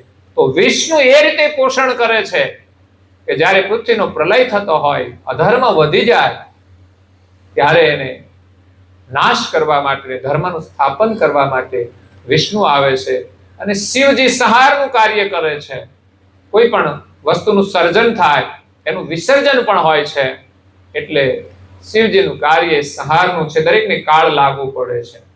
તો આપણા જીવનની અંદર પણ આ ત્રણ દેવો સ્વરૂપે ગુરુ કામ કરે છે. ગુરુ આપણી અંદર સદગુણોનું સર્જન કરે છે, પ્રેમનું પોષણ કરે છે અને દુર્ગુણોનો સંહાર કરે છે. તો એ સદગુરુની કૃપા આપણે એમની પૂજા કરીને મેળવવાની છે. નારણદાસજી મહારાજ કહે છે, પૂજે પ્રીત કરી ગુરુજીના પાય, ચતુર્દશ દેવ પૂજા ફળ થાય. પરમ ગુરુની પૂજા કરવાથી આ જગતમાં ગુરુ પરંપરા છે. એટલે જેટલા સમર્થ ગુરુ હોય એટલું એનું ફળ મળે છે. આ તો પરમ ગુરુનો મહિમા ગાયો છે ત્યારે પરમ ગુરુના ચરણની જો પૂજા કરવામાં આવે તો અનેક તીર્થોનું ફળ મળે છે. એનું હૃદય શુદ્ધ થાય છે. 14 લોકના દેવોની પૂજા કરવાથી જે ફળ મળે, દરેક દેવોનું અલગ અલગ પૂજન કરવું પડે. પીપળાનું પૂજન કરવું હોય તો સવારે જવું પડે, વળી પાછું બીજું આવે તો બીજું કરવા પાછું જવું પડે. અલગ અલગ પૂજા હોય, અલગ અલગ મંત્ર હોય છે. પરંતુ ગુરુની પૂજા કરીએ તો બધા જ દેવોની પૂજા, 14 લોકના 14 દેવતાઓ મુખ્ય છે. બધાની આપણા શરીરમાં જરૂર પડે છે. પરંતુ સદગુરુની કૃપા હોય ને તો બધા જ દેવો આપણને મદદ કરે છે. ગુરુના જ્યારે દર્શન કરવાના હોય, આરતી થતી હોય, ત્યારે દેવતાઓ ત્યાં આવીને ગુરુના દર્શન કરીને આશીર્વાદ લેતા હોય છે. નારણદાસજી મહારાજ શ્રીએ આરતીની અંદર લખ્યું છે, સંત સજન આરતી સજ ઠાડે જોડી કર યુગલ જોરી કે ઉત્પન્ન અંશ આપયું જાની દ્રષ્ટ કરુણા સર્વ પર પસરી. બાજિંત્ર સૌ વિધવિધ બાજે નિગમ વધે યશ હેજ કરી શારદ સુર સમીપ સબ ઠારે અજ ભવ શ્રીપતિ સુરત ધરી. આરતી મહારાજ રાજ કી. મહારાજાની આરતી થાય છે. આ કોઈ સામાન્ય રાજાની વાત નથી. મહારાજ શબ્દ મહારાજા માટેનો છે, અને આ વિશ્વના મહારાજા ગુરુ મહારાજા છે, પરમ ગુરુ છે, એ મહારાજા છે. બાકી બધા રાજામાં જ આવે. એક મહારાજા છે. તો આરતી મહારાજ રાજ કી, પરમ ગુરુની આરતી થતી હોય તો સંધ્યાના સમયે દર્શનનું પણ મહત્વ છે. લોકો ફરવા જાય ને ત્યારે ઘણા મંદિરોમાં જાય, અને કોઈ જગ્યાએ સંધ્યાના દર્શન થઈ જાય ને તો ખુશ થઈ જાય કે અમને તો આરતીના દર્શન થઈ ગયા. કારણ કે દર્શનનો સમય એ સંધ્યાનો છે. જ્યારે આરતી થાય ત્યારે ગુરુ દર્શન આપે છે. આરતીના પ્રકાશની અંદર દર્શન થાય છે. એમ આપણા માટે આરતીના સમય આપણને લાભ મળે તો એક વિશેષ છે. એટલે તો ઘરમાં પણ આરતી કરીને દર્શન કરવાના છે. એટલે આરતી પ્રગટેલી હોય ને, દીવો પ્રગટાવેલો હોય, એના પ્રકાશની અંદર આપણે દર્શન કરવાના છે. એટલે સંધ્યા સમયે સંભવત બધા સભ્યોએ મંદિર આગળ બેસી અને દીવાના પ્રકાશમાં, બાકી તો લાઈટો હોય છે, અજવાળું હોય, પણ દીવાના પ્રકાશમાં આપણે દર્શન કરવાના છે. જે આરતીથી આપણે આરતી કરી છે એનાથી આપણે એના દર્શન કરવાના છે. તો સાચા દર્શન આરતી વિના થતા. આરતી એટલે શું? એ તો માત્ર કઈ સાધન નથી, પણ એક આરતી બહાર છે, બીજી આરતી આપણી અંદર છે. આપણી અંદરથી પણ આરતી આપણે પ્રગટાવવાની છે. આરત દર્શન કરવાનો જે ભાવ છે એનાથી ગુરુના દર્શન થાય છે. અને એ દર્શન કરવા માટે આરતીના સમયે વાજિંત્રો વાજે છે. વાજિંત્રોનું મહત્વ એ છે કે વાજિંત્રો એવા વાગે ને એટલા વાગે કે દુનિયાનો કોઈ શબ્દ આપણને સંભળાય નહીં, કે જેથી આપણું ધ્યાન ભંગ થાય. એમના સ્વરૂપના દર્શનમાં અને એના સ્મરણમાં, એના ભાવની અંદર આપણે સમરસ થઈ જઈએ એવા દર્શન કરવાના છે. એટલા માટે ઘંટ ઘડિયાળ વગાડવામાં આવે છે. નહીં તો આરતી થતી હોય અને ઘંટ ઘડિયાળ ના વાગતા હોય અને બહાર કોઈ લડતું હોય તો આપણને એનું સંભળાશે. અને મોટા ભાગે લોકો છે ને લડતા હોય તો જોવા માટે આવી જાય છે. જેમ ચોરને જોવા આવે ને એમ લોકો લડે ને એટલે જોવા નીકળી જાય. વિચાર કરો, એમાં શું કઈ જોવા જેવું હોય છે? તો જોવાનું હોય, પછી સાંભળવાનું હોય. કઈ બોલતા હોય તો હવે આવેશમાં આવીને બોલે તો કઈ કઈ કઈ ધાર્યું ના હોય શું બોલે. એટલે આપણું મન સંસાર તરફ વધારે ખેંચાય છે. લડતા હોય ત્યાં જવાની જરૂર નથી. હા, આપણું કઈ લગતું હોય ને આપણે સમાધાન કરી શકતા હોઈએ તો જવું જોઈએ, બાકી ખાલી નાટક જોવા માટે જવું જોઈએ નહીં. કારણ કે એ પ્રભાવ આપણામાં આવી જાય પાછો. એટલે એનાથી દૂર રહેવાનું છે. અને એવો ખેલ જોવો હોય તો કૂતરા લડતા હોય ત્યારે જોઈ લેવાનો. ઘણા લોકોને એમાંય મજા આવતી હોય છે, લડાવતા હોય છે કૂતરા. આપણે તો કોઈ શાંતિથી માણસ બેઠો હોય ને એના દર્શન કરો. આ શાંતિથી બેઠો છે કેમ આ સમયની અંદર? આપણે ઘરમાં શાંતિથી બેસી શકતા નથી, તો કોઈ માણસ શાંતિથી બેઠો હોય એના દર્શન કરીને આપણે તો પ્રેરણા લેવાની છે. તો બધા દેવતાઓ ગુરુની આરતીના સમયે દર્શન કરતા હોય છે. બાજિંત્ર બહુ વિધવિધ બાજે, નિગમ વધે યશ હેજ કરી. વેદો એ ગુરુના યશ ગાય છે. આરતીની અંદર વેદો પણ ઉપસ્થિત હોય છે. વેદો એ જ્ઞાન છે, અને જ્ઞાન દ્વારા ગુરુના ગુણગાન ગવાય છે. એ જ્ઞાન એ જ વેદ છે. વેદ એમ કે છે ગુરુનો આદર કરો, એના ગુણગાન કરો. એના આશીર્વાદથી આપણું જીવન ધન્ય બની જશે, આપણો પરિવાર ધન્ય બની જશે. કઈ પેઢી સુધી એ બધા સુખી થઈ જશે. કોઈ માણસ ભક્તિ કરે ને કોઈ સામાન્ય નથી. એ એક નહીં, એની કેટલી પેઢી સુધી એના સંસ્કારના આશીર્વાદ મળે છે. આપણા પરિવારની અંદર કોઈ બાળક ભક્તિ ભાવ વાળો હોય તો સમજવાનું કે આ કોઈ એક પરિવારનું પુણ્ય નથી, આગળના વડીલોનું પુણ્ય ચાલ્યું આવે છે. અમે આ નાના નાના બાળકો આવે છે ને એને જોઈને ખુશ થઈએ છીએ કે આ પરિવારની અંદર નાના બાળકોમાં કેટલું બધું ભક્તિભાવ છે, પણ એ પરિવારની અંદર પ્રેરણા હોય છે અને આગળના આપણા વડીલોનું પણ પુણ્ય હોય છે. ત્યારે તો આપણા ઘરમાં ભક્તિ પરંપરાગત આવતી હોય છે અને કોઈ વડીલનું પુણ્ય હોય એમાં એના પરિવારમાં કોઈ ને કોઈ આગળ જતા એક પાછું વિશેષ બાળક જન્મે કે જે આખા પરિવારને પાછો પ્રેમી બનાવી દેતો હોય છે. અને જે પરિવારની અંદર સંસ્કાર છે એમાં એક વિશેષ ભક્તિ પ્રધાન વ્યક્તિ હશે કે જે આખા પરિવારને પ્રેરણા આપતો હશે. એટલે વેદો છે ગુરુના ગુણગાન ગાય છે. શારદ સુર સમીપ સબ ઠાડે. શારદા અને દેવતાઓ, કારણ કે વિદ્યાની દેવી શારદા છે, એ પણ ગુરુને નમન કરી અને આ જગતને વિદ્યાનું દાન આપે છે. એની પાસે વિદ્યા પણ ગુરુની કૃપાથી જ આવેલી છે. એટલે આપણા બાળકોને આપણે ભણાવીએ છીએ વિદ્યા મેળવવા માટે. સરસ્વતીની પૂજાની જરૂર છે અને ગુરુ પૂજાની જરૂર છે. આપણા ચોપડા છપાય છે ને એમાં 2 ફોટા મૂકીએ છીએ, એક પરમ ગુરુનો હોય છે અને એક સરસ્વતીનો ફોટો હોય છે. 2 શ્લોક મૂકેલા છે, એના સ્મરણ સાથે એ નમન કરશે તો સરસ્વતીની પૂજા પણ થશે અને પરમ ગુરુની પૂજા પણ થશે. ઓમ નમસ્તસ્ય તુભ્યમ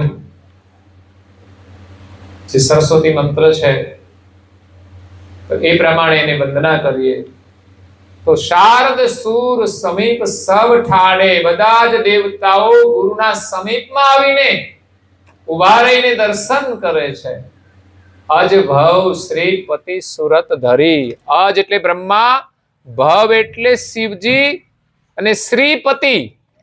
શ્રીપતિ એટલે શ્રી એટલે લક્ષ્મી અને શ્રીના પતિ એટલે વિષ્ણુ. ઘણા ભાઈઓ છે ને બહેનોથી ઓળખાતા હોય છે. અહીંયા વિષ્ણુની ઓળખ હંમેશા લક્ષ્મીથી આપી છે. બોલાય તો લક્ષ્મી નારાયણ, સીતારામ, રાધેશ્યામ, આ બહેનો બધાને આગળ રાખ્યા છે. જે ભક્તિ પ્રધાન છે ને હંમેશા જોવાનું એ ઘરની અંદર બહેનોનું સ્થાન આગળ છે.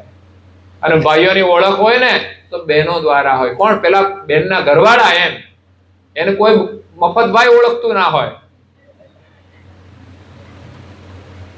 પણ બહેનો વિશેષ કાર્ય કરીને પોતાની એક ઓળખ કરાવતા હોય છે. ભાઈઓની અંદર પણ ભક્તિ ભાવના હોય છે તો ભાઈઓથી પણ બહેનોની ઓળખ થતી હોય છે. એટલે એક તરફી નથી, પણ વર્તમાન સમયની અંદર બહેનો પ્રધાન છે. અત્યારે બાળકો ભણે છે ને એમાં છોકરીઓ ભણવામાં આગળ છે. એમ ભક્તિ માર્ગની અંદર પણ જ્યાં પણ સત્સંગ જુઓ કે ભજન જુઓ કે ધૂન જુઓ, સંખ્યાનો સર્વે કરીએ એના ઉપરથી આપણે કહીએ છીએ આપણે કઈ કોઈને જાણતા નહીં, પરંતુ ભક્તિ ભાવ બધાનામાં હોય છે પણ કાર્ય ભાવ બહેનોની અંદર વિશેષ હોય છે. સેવાનો ભાવ બહેનોમાં વિશેષ હોય છે. તો શારદ સુર સમીપ સબ ઠાડે અજ ભવ શ્રીપતિ સુરત ધરી. આ બધા જ દેવતાઓ સુરતા ધારણ કરી અને ગુરુ મહારાજની આરતીના સમયે દર્શન કરવા માટે સૌ ઊભા રહીને દર્શન કરે છે. તો આપણે તો પાછા થાકી જઈએ તો બેસી જઈએ. મોટા ભાગે લોકો આરતીના સમયે ઊભા હોય છે. તો બેઠા બેઠા તો ઊંઘે આવી જાય, ઊભા હોય ને તો ઊંઘ ના આવે. આપણે ખબર પડે કે આપણે ઊભા છીએ. એટલે ઊભા રહેવું એક જાગૃતિ છે અને સ્થિર ઊભા રહેવાનું. ઘણા લોકો ઘોડાની જેમ ઊભા હોય, એક પગ ઊંચો કરીને એક પગ ઉપર બધો વજન હોય. ઘડી થાય આ બાજુ વજન કરે, ઘડી થાય આ બાજુ કરે. આપણું ધ્યાન ક્યાં છે? બંને પગ ઉપર સંતુલન રાખી અને સ્થિરતાપૂર્વક ઊભા રહીને આપણે ધ્યાનથી દર્શન કરીએ, એનું ગાન કરીએ. ઘણી વાર દર્શન કરવા આરતીમાં ઊભા હોય પણ બોલે શું? તો પુસ્તિકાનો આધાર લઈ અને આરતીના સમયે આરતી ગાવી જોઈએ. એ વાણીનું ઉચ્ચારણ આપણા મુખથી થાય. વિચાર કરજો એનું કેટલું મૂલ્ય છે. જે શબ્દો આપણી બુદ્ધિમાં નથી આવી શકે તેમ એ શબ્દો ગુરુ મહારાજની કૃપાથી પુસ્તિકાના માધ્યમથી પણ આપણે બોલીએ ને, આપણી બુદ્ધિ શુદ્ધ થઈ જશે, આપણું હૃદય પણ શુદ્ધ થઈ જશે અને એ જ શબ્દો જે પાવન છે ને આપણું કલ્યાણ કરી દેશે. એ જ શબ્દો આપણને પરમ ગુરુના સાચા દર્શન કરાવી દેશે. અને દર્શન કરતા દુઃખ ગયા નિરખ્યા શ્રીમત કુબેર નારણ દાસ ધન્ય શરણ કુ પાયા નિજ ઘર મગશેર જે ચોપાઈ મેં મંદિરમાં મૂકેલી છે દરવાજામાં તમે દર્શન કરવા જાઓ તો એનું સ્મરણ કરીને દર્શન કરો કે દર્શન કરવાથી આપણું દુઃખ દૂર થઈ જાય છે અહોભાગ્ય છે આજે આપણે દર્શન કરવા માટેના સાનિધ્યમાં આવી ગયા પરમ ગુરુ તો બધે જ છે પણ ઘરની અંદર મંદિર આગળ બેસીને દર્શન કરવાનું મહત્વ છે અને ગામની અંદર મંદિર હોય તો ઘરથી ગામ સુધી મંદિર સુધી જવું એ આળસ ચડે છે ને એ અઘરું કામ છે બાકી હું જોઉં છું આ ઉંમરવાળા વડીલો બેઠા છે ને એ પણ રાત્રે અંધારામાં ભજનમાં આવી જાય છે પડી જવાની બીક રાખ્યા વગર ને તો પડી જવાય તો મુશ્કેલી છે કે વડીલો માટે એટલે આ મહાલાભ છે પછી તો ઉપરવાળો એને હકાવતો હોય છે ઉંમર થઈ જાય ભાવનાથી આવતા હોય ને એ એનું ધ્યાન રાખે પછી તો અને બાકી તો છે ને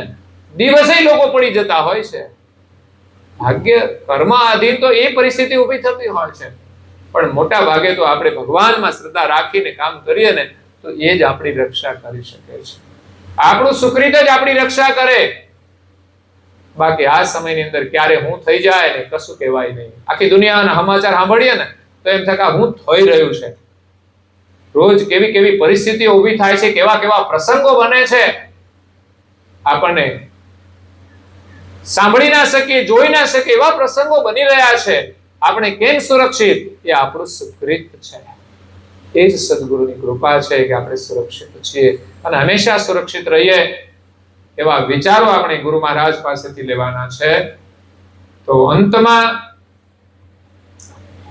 એક વર્ષ દરમિયાન તમે જોડાશો તો પરમ ગુરુના આશીર્વાદ મળશે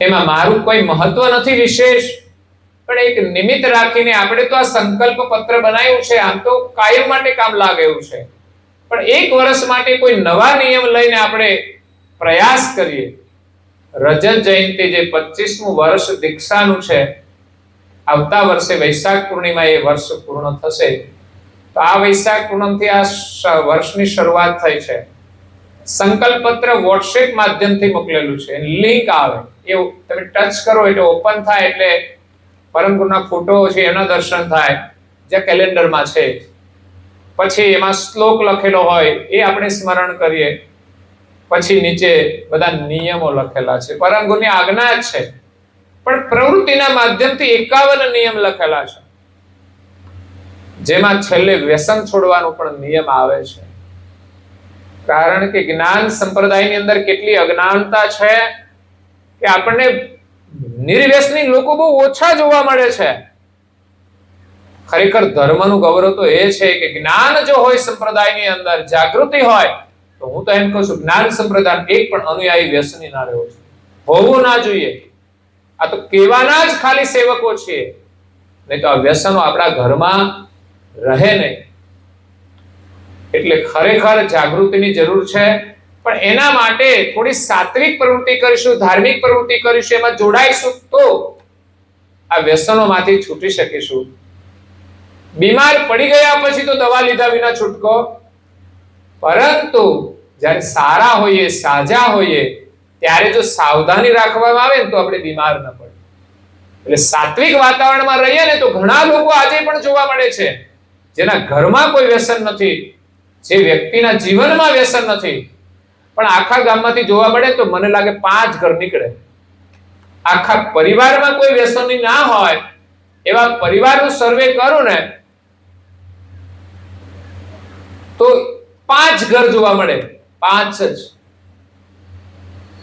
કોઈને કોઈ પડી કે ખાતા થઈ જાય પછી નાનું હોય તો વ્યસન અને ભયંકર હોય તો પણ વ્યસન આજે તો ભયંકર વ્યસનો એ માજા મૂકી છે જે પરિવારને છિન્ન ભિન્ન કરી રહ્યા છે એટલે ધર્મ વગર આપણી કોઈ રક્ષા કરી શકશે નહીં અને આ નાની નાની પ્રવૃત્તિઓના માધ્યમથી જેટલું થાય જેવું થાય એવું આપણે કરવા પ્રયાસ કરવો જોઈએ પહેલા તો વ્યક્તિગત રીતે કરવાનું બીજું પરિવારમાં કરવાનું અને ત્રીજું સમૂહ રૂપે ગામની અંદર જે એક્ટિવિટી ચાલતી હોય એમાં જોડાઈને કરવું જોઈએ પેલું તમારી રીતે તમે જેટલું કરી શકો એટલું કરો રોજ 5 મિનિટ કૈવલ્ય મંત્રનું લેખન કરો આ થાય એવું છે. નાનું નાનું ઘણું કામ છે. એક માળા પણ કૈવલ્યની થાય, એક માળા અમર મંત્રની પણ થાય. ઉપાસનામાં આખી ઉપાસના ન થાય તો શરૂઆત, હું તો એમ કહું છું, મંદિર આગળ બેસીને પહેલા તો જય વિધિ બોલો તમે અને પગે લાગો 3 વાર. બીજા નંબરમાં એક આરતી કરવાની શરૂઆત કરો. આગળ વધો, રજા હોય, સમય હોય તો આરતી પછીની સ્તુતિ હોય એ કરીને જય વિધિ બોલવાની આવે એટલું કરીએ. પહેલું ચરણ. બીજા ચરણમાં પરિક્રમા અને ગુરુ સ્તુતિ આવે. ત્રીજા ચરણમાં આખો ગુરુ મહિમા આવે. આપણા ઘરમાં ગુરુ મહિમાનું પાઠ થવું જ જોઈએ. કોઈ પણ એક વ્યક્તિ પણ ગુરુ મહિમાનો પાઠ કરવી જોઈએ. નહીં તો અત્યારે ઇન્સ્ટ્રુમેન્ટ છે એનાથી પણ તમે સાંભળો. સવારમાં આરતી, પ્રકરમમાં, સ્તુતિ. પણ એવું નહીં કે કાયમને માટે પછી ટેપ રેકોર્ડ થશે. નહીં તો ટેપ રેકોર્ડર કેવલધામમાં જાય ને આપણે રહી જશે. યાદ રાખજો, ટેપ કરે જો પ્રાર્થના એ તો આપણને હેલ્પ કરવા માટે છે. આપણે પગથી થોડા અપંગ હોઈએ તો એક લાકડી આપવામાં આવે તો એ આપણને હેલ્પ કરે.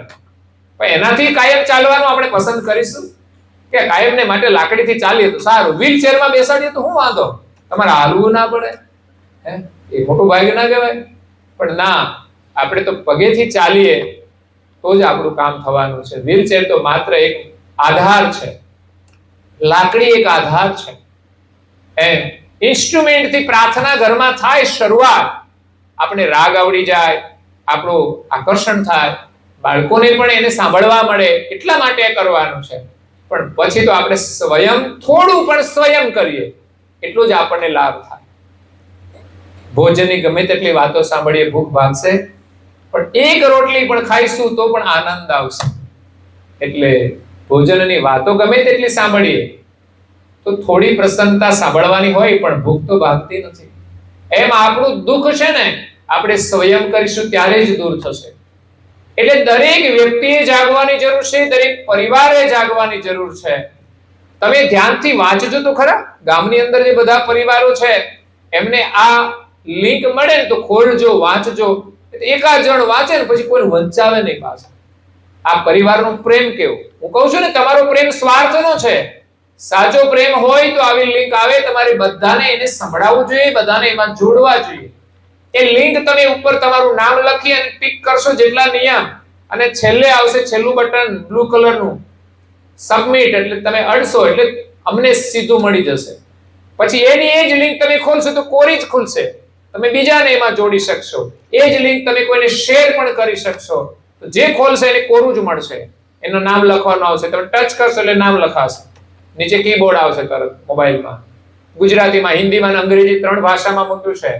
ગુજરાતી ના સમજતા હોય, હિન્દી ભાષીઓ એના માટે હિન્દીનું સંકલ્પ પત્ર છે.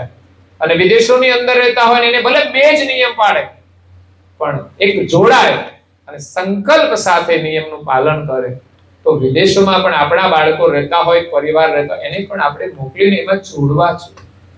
આપણે માત્ર લૌકિક વ્યવસ્થાઓ કરીએ છીએ, પરંતુ સાચી વ્યવસ્થા જે છે પરિવારને જોડવાની, સાથે રાખવાની, એ વ્યવસ્થા આપણે કરવી જોઈએ.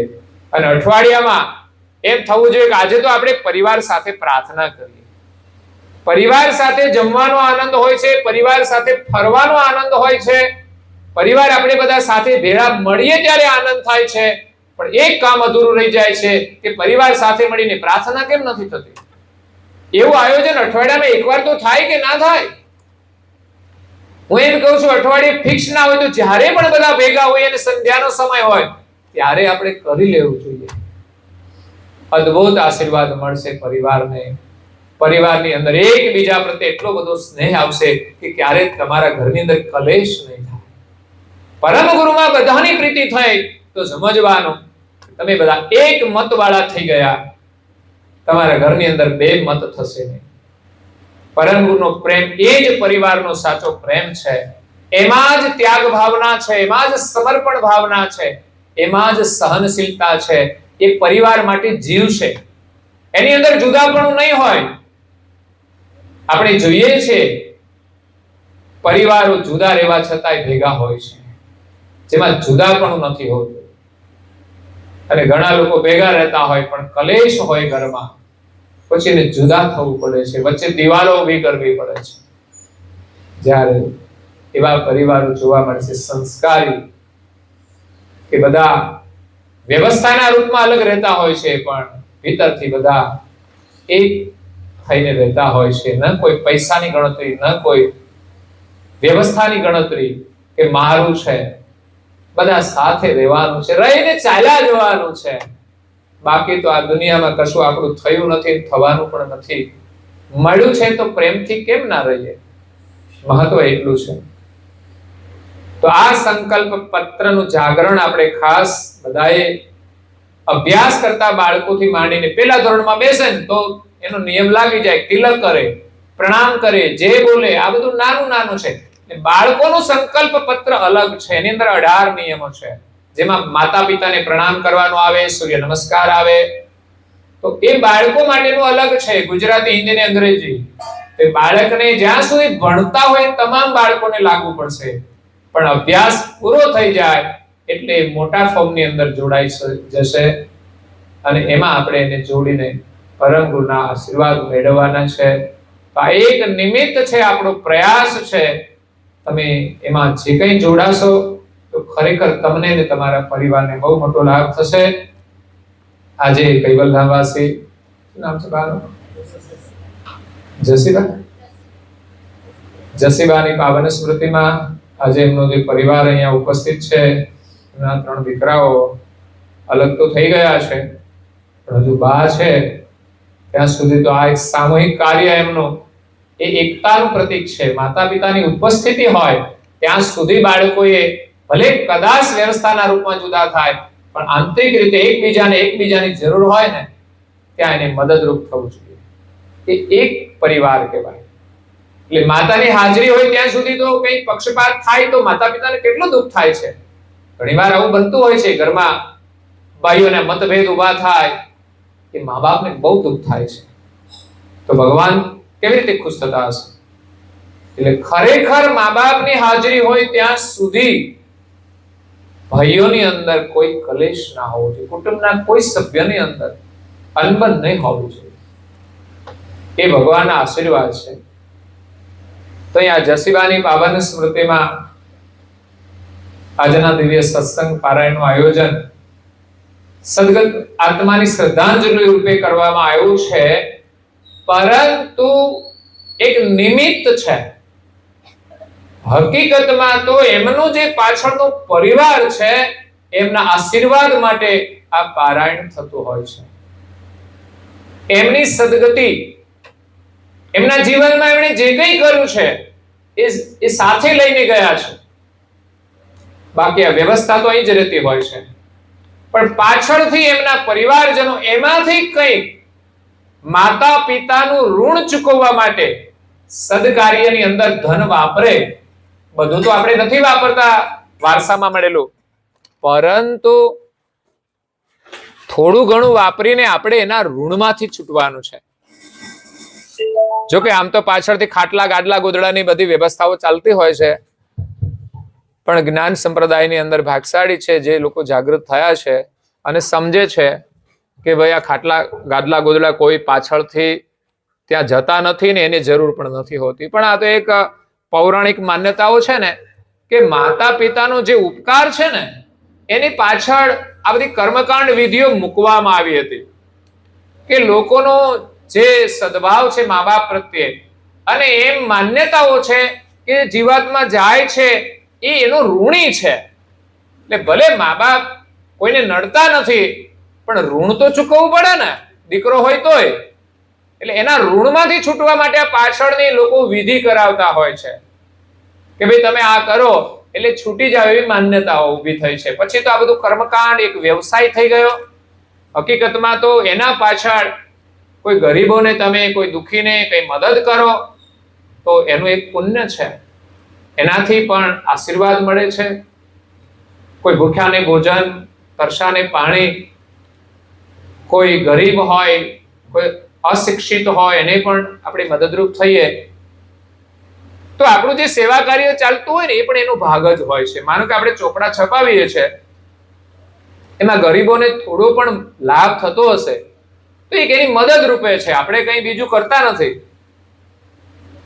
તો એ રીતે આપણે કોઈ ભૂખ્યાને ભોજન કરાવીએ, આપણા ત્યાં કામ કરનાર લોકો હોય ગરીબ, એની ત્યાં પ્રસંગ હોય તો એની પરિસ્થિતિ સમજીને આપણને ભગવાને મોટા બનાવ્યા છે, એના શેઠ છીએ, આપણા ખેતરમાં કામ કરે છે ત્યારે આપણે એનો લાભ મળે છે, તો એવા સમયે આપણે એની મદદ કરવી જોઈએ. એ પણ એક પુણ્ય છે. ક્યારેક એના ઘરમાં કોઈ બીમાર પડી જાય અચાનક, એની પરિસ્થિતિઓ આપણે જાણતા હોઈએ, તો એ સમયે એ દવાખાનાની અંદર પણ આપણે મદદ કરવી જોઈએ. એ પુણ્યનું કામ છે. તો એ પ્રમાણે માતા પિતાના ઋણમાંથી છૂટવા માટે આ સત્સંગ પારાયણ એ અમૂલ્ય છે. આનો બહુ મોટો લાભ છે. સદગત આત્માને શાંતિ પણ મળે છે, કારણ કે આવું મહાન કાર્ય થાય એટલે દરેક આત્માઓને શાંતિ મળે. અને વિશેષ એમની જે ભાવિ પેઢી છે એ પરિવારને સત્સંગના આશીર્વાદ મળવા એ કોઈ સામાન્ય કાર્ય નથી. કારણ કે આ સત્સંગના વિચારથી માણસનું જીવન આખું બદલાઈ જાય છે. ક્યારે માણસને ચોટ લાગી જાય અને કેવો લાભ થઈ જાય કશું કહેવાય નહીં. એટલા માટે આ મહાપુણ્યથી આત્મા પ્રસન્ન થાય છે. અને આવા મહાન કાર્યથી જ માતા પિતાના ઋણમાંથી છૂટી શકાય છે. બાકી ગમે એટલા ગાદલા ગોદડા આપીએ તોય ના છૂટી શકાય. પરંતુ આપણા શાસ્ત્રો એમ કહે છે કે માતા પિતાની હયાતીમાં એની જે કઈ જરૂર હોય એની સેવા આપણે કરવી જોઈએ. દીકરાઓ અલગ રહેતા હોય, માતા પિતા કોઈની સાથે રહેતા હોય, પણ ખબર તો બધા જ દીકરાએ કાઢવી જોઈએ. નહીં તો એમ કે તમે જમીન વાવો છો, અમારે હું લ્યો તારે. એ જમીનનું તો કોઈ મૂલ્ય જ નથી એના આગળ. તારે આશીર્વાદ જોતા હોય ને તો આ સેવા કરવા, બાકી કોઈ મતલબથી નથી કરવાની. બાકી તો ગૌરવ લેવું જોઈએ કે અમારા સાથે રહે. પછી મા બાપની ઈચ્છા હોય કે મારે આની સાથે રહેવું તો એની સાથે રહે, જ્યાં રહેવું એમની ઈચ્છા. એવું નહીં કે ભાઈ આ જમીન જે વાવે એ જ. એક માતા પિતાએ 3 દીકરાને જો મોટા કર્યા હોય તો એક દીકરાને એક માતા કે પિતા ને રાખવા એ કઈ બહુ મોટું કાર્ય નથી. પહેલા તો લોકો વધારે સંતાનોને મોટા કરતા હતા. એને મોટા કરવાના, એમનો બધો ખર્ચો, એમના પ્રસંગો આ બધું જ કાઢતા હતા. અને એ જ છોકરાને એક માતા પિતા કઈ ભારે ના પડે અને સાચવવાનું તો ગૌરવ હોવું જોઈએ કે અમારી સાથે રહે છે, એમના દર્શનનો આપણને લાભ મળશે. જો મા બાપ બધા છોકરાને આશીર્વાદ આપતા હોય છે, પણ નજર સામે જે હોય ને એને આશીર્વાદ વિશેષ મળે, કારણ કે પ્રત્યક્ષ છે, એની ભેગા રહે છે તો એની સેવા કરે છે. તો એ આશીર્વાદ તો પછી પ્રાઇવેટ બની જતા હોય છે. મા બાપ સમદ્રષ્ટિથી બધાને સુખના આશીર્વાદ આપે, પણ જે દીકરો સેવા કરી જ રહ્યો છે તો એના આશીર્વાદ તો એને વિશેષ રૂપે મળતા જ હોય છે. એટલે સાથે રાખવાનું મહત્વ છે. એટલે માતા પિતાના ઋણમાંથી છૂટવા માટેની આ બધી વિધિઓ છે. એટલે લોકોને પિતૃયજ્ઞ કરાવવા પડતા હોય છે. નહીં તો એમ થાય કે મા બાપ થોડા નડે નહીં, પણ ઋણ તો ચૂકવવું પડે ને. એટલે આ બધું તકલીફ ઊભી થાય છે. અને ક્યારેક મા બાપને પણ જો આપણે દુખી કર્યા હોય, મા બાપ નથી નડવા આવતા પણ દુખી કર્યા છે, તો એ તો નડવાનું જ છે. એટલે પછી ઓલા કે તમને તમારા પિતૃ નડે છે એટલે તમારે વિધિ કરાવવી પડશે. એટલે બધું ચાલે છે દુનિયામાં, પણ વાસ્તવિક સમજણ તો એ છે કે એને હયાતીમાં જ આપણે એને સેવા કરી અને ખુશ રાખીએ, અને ગયા પછી પણ આપણે આત્મકલ્યાણનું કાર્ય કરીએ કે જેનાથી પરિવારનું, સગા સંબંધીઓનું, બધાનું જ કલ્યાણ થાય. એવું આપણે આ પરમાર્થનું કાર્ય કરીએ કે જેથી બધાનું કલ્યાણ પરમ ગુરુ કરે એવા આપણને બધાને આશીર્વાદ મળે. તો આ સાથે અહીંયા કથાને આપણે વિરામ આપીએ છીએ. જે કઈ વાત કરી છે ધ્યાનથી સાંભળી અને જીવનમાં ચરિતાર્થ કરવા માટે પ્રયાસ કરજો. ખાસ કરીને જે સંકલ્પ પત્ર છે એ અમને તમે રિપ્લાય કરજો, એટલે અમને એમ થશે કે ના તમે આટલું તો કામ કર્યું છે. જે સંકલ્પ પત્ર છે તમે જેટલું કરતા હોય એટલું કરીને અમને પરત મોકલજો. આ ગામ પૂરતો તો આપણને લાભ મળે. આપણે તો વિસ્તાર બધાને જેટલો સંપર્ક છે બધાને જોડવા પ્રયાસ કરીએ છીએ, જગાડવા પ્રયાસ કરીએ છીએ. તો આ સાથે અહીંયા પરિવારના સભ્ય જે બોલાવશે હાથ જોડજો બધા. જય જય જય જય જય જય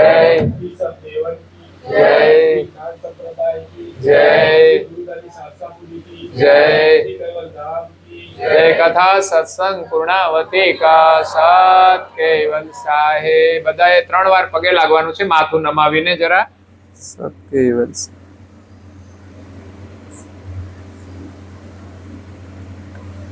કેવલ હંસો સત કેવલ સાહેબ. બાજુમાં બેઠા છે એને પણ પ્રેમથી કહેજો સત કેવલ સાહેબ. હસીને જરા કહેજો પ્રેમથી સત કેવલ સાહેબ.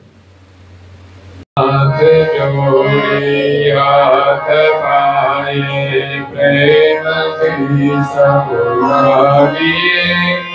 ચરણો મળે સાચું તમારું હૃદયથી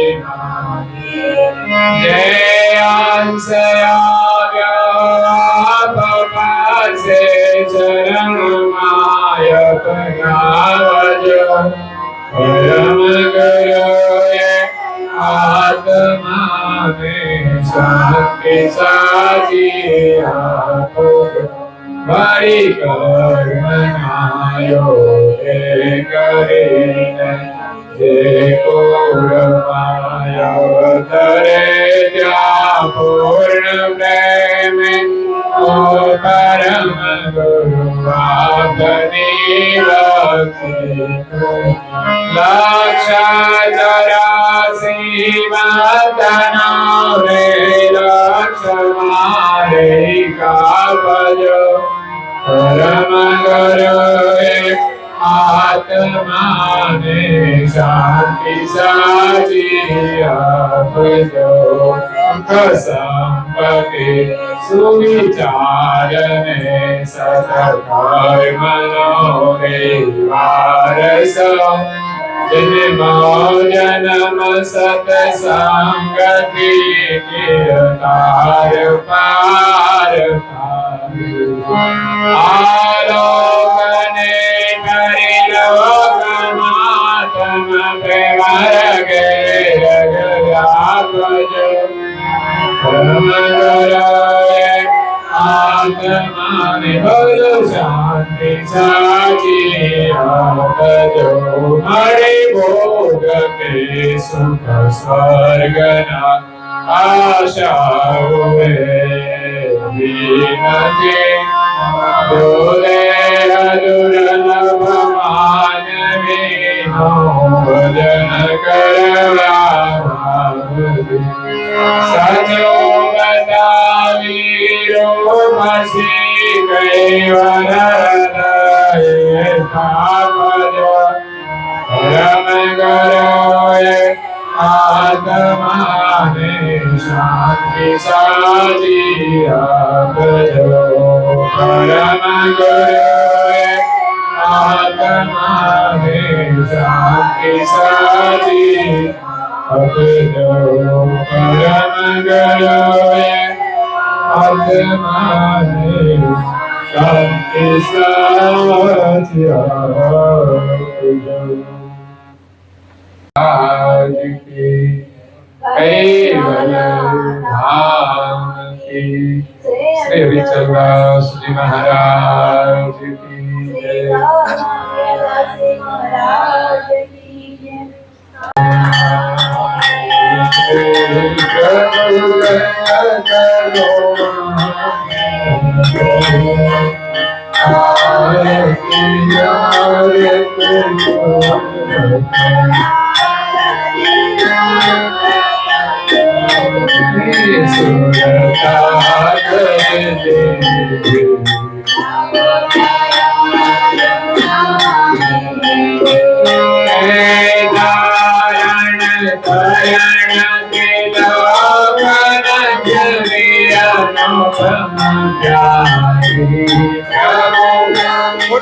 ચાલુ માં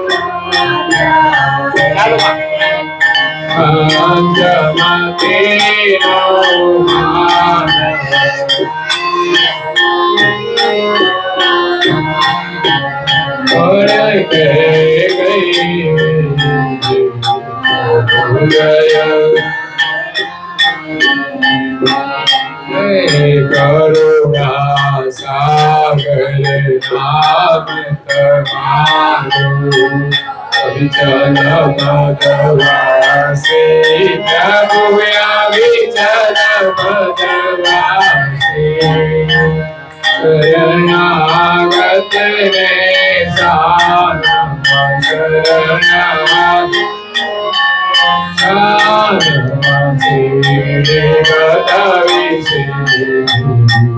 प्रभु जय करुणानिधि प्रभु जय करुणानिधि प्रभु जय करुणानिधि प्रभु जय करुणानिधि प्रभु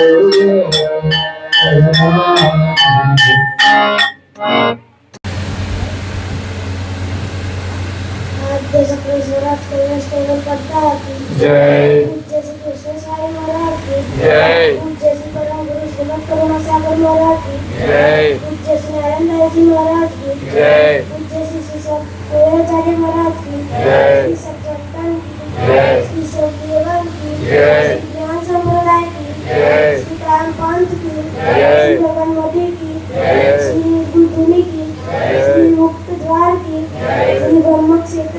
श्री सच्चिदानंद सभा की, श्री अवतार अखाड़ा की, श्री अविगत गादी की, श्री बाल तिलक की, श्री रसोई करण की, श्री उनके बाल गोपाल माता पिता की, श्री उनके बाल गोपाल की, श्री उनके गुरु गोविंद की, श्री गुरु गादी शास्त्रापुर की, जय श्री दाता भोक्ता की, जय गुरु महाराज की जय परम गुरु करुणासागर महाराज की भोजन थाल पूर्णावती का साथ केवल साहे